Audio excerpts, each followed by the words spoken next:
All right, welcome back. We got some news of the day to cover here. I want to talk to you about the markets because, people have said I'm sending out mixed messages on what I think about the markets.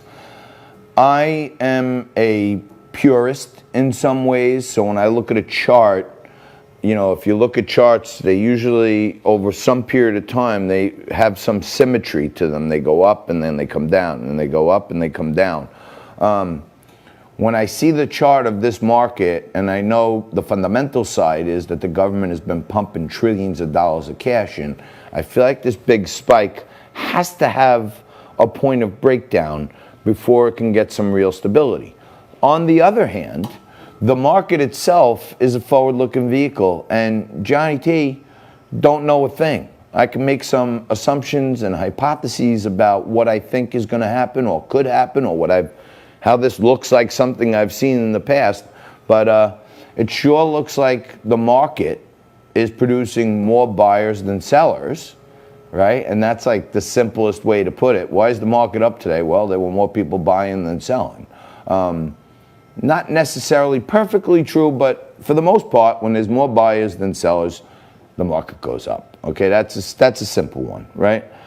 The market is raging now. Now it's up 150. Came into the show today, kind of level, but now it's up 150 at 26,790.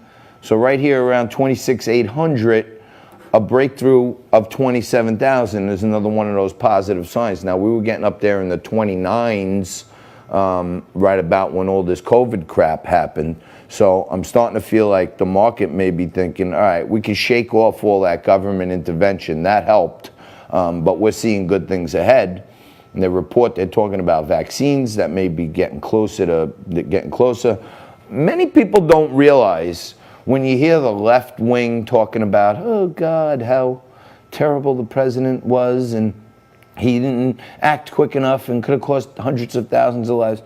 Within a week of China even admitting that this thing existed, keep in mind, Donald Trump shut down flights from China against the urgings of both Nancy Pelosi and Joe Biden, who said cutting down travel from China was xenophobic, it was racist, this, that, the other thing. You can't have it both ways, okay? Only I get to have my cake and eat it too. Okay, you can't say he didn't act quick enough when at the time he acted, you told him he was acting too quick. Maybe they forget that there are people out there like me and my team that remember these things and can point them out to you at home. A lot of people keep asking me, Johnny, is Trump going to win?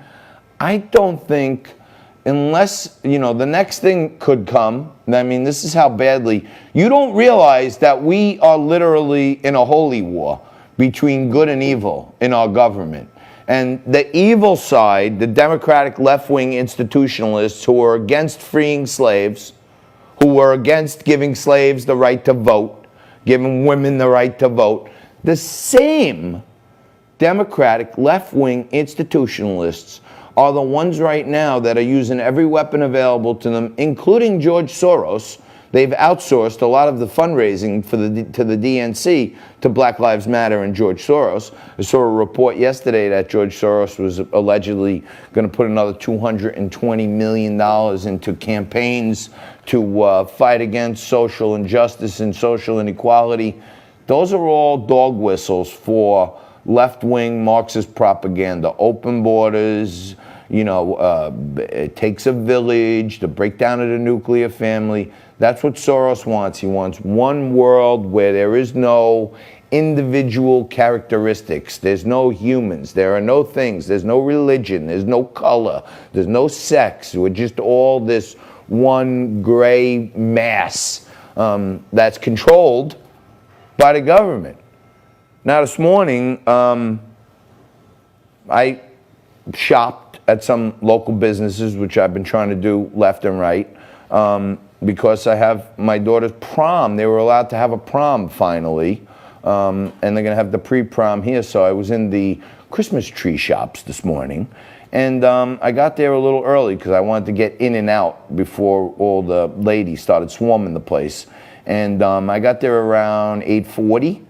and they opened at 9. So they're sitting in the car having a coffee, reading the newspaper, and all of a sudden, one by one, I start seeing, all these moms and housewives getting out of their cars, and every single one of them has a mask on. And they're all standing there. And I'm thinking to myself, boy, what has our society come to? That people are starting to actually be programmed that they can't get out of their car without a mask on. They're standing in this huge parking lot. Everyone's social distanced, okay? But they're mind controlling us already. That, you get out, put the mask on, social distance. It's like just another way. And if you follow Dr. Anthony Fauci, maybe next week there'll be no masks again because he's gone back and forth between the validity of the masks for a while. I read a study the other day that if you wear a mask for too much of a prolonged period, then it starts to capture the carbon monoxide that we emit in our breath and our breathing. And when too much of it gets tangled up in there, bacteria could be in there, and then you ingest the bacteria and you die because you get like mold in your lungs. So, still mixed messages, but to me, it's really kind of mind controlling that people can't even be outside in the fresh air and the sunlight, and we're already being conditioned to wear masks, which is nuts. Keep an eye on Overstock.com also as a single stock. I'm a shareholder in Overstock. I worked for the company for quite some time. I can tell you that I've seen Overstock mentioned in some of these Wayfair stories and all this other crap. As someone who worked there for quite some time, I've been in their factory, I've been everywhere. I have never seen any underage children locked up in a industrial cabinet in the warehouse of Overstock.com. In fact, I saw quite the great operation. Stock almost broke through 50 the other day, and if you take a look at the market cap of Overstock.com, a couple $2 billion, really, really great recovery from its recent lows. And you put that side by side with Wayfair. Wayfair stock is like $200, and they allegedly sell pillows with trafficked and missing kids' names on them. So you might want to take a look at Overstock and do a little comparison because they're in the same business. Overstock just tends to make money every so often and lose a lot less than Wayfair, and they're quite competitive with them. So, Wayfair, I think, is like $200 today. Overstock is $44. I was looking at the other day with my buddy Tom, who's a great options trader. I was looking at buying some August 50 calls, meaning you buy now, you pay a little premium for the time. But if the stock is over 50 before the end of August, you make a nice score. So I'm thinking that it could very well be over 50, and the stock, if it keeps going the way it has with the new marketing and the new management team, the deep focus on user experience, the stock could be $100. So, I'd keep your eye on that too. Keep your eye on the prize, which is right here, Liquid Lunch, your midday stop for the news with the booze. We're going to take a quick break, and we're going to come back with Lisa, the love coach, Concepcion. I'm going to talk to you about how to better yourself and maybe find a better mate. We'll take a quick break and come back